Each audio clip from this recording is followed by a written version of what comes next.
and this is a great gym, nice court. I'm like, no slipping, no sliding. It's a great gym. I really love how we all got each goals going. It's just amazing.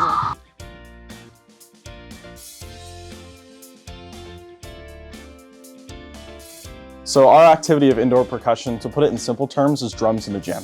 So with that, we need a lot of space. We have 3 snare drums, 3 tenor drums, 5 bass drums, 4 cymbals, and a visual ensemble of 6 all across a floor. And that's actually 55 by 80 feet. So we need all of that space in order to do what we do. Also, we want to make sure that it's not too small of a space so that way the students can hear what they're doing. And it helps us a lot because, since we're going to be going to competitions, we need a place to practice in and make sure we polish our PAs together. And having this new place gives us the opportunity to practice all together and make sure our pieces are ready for competition.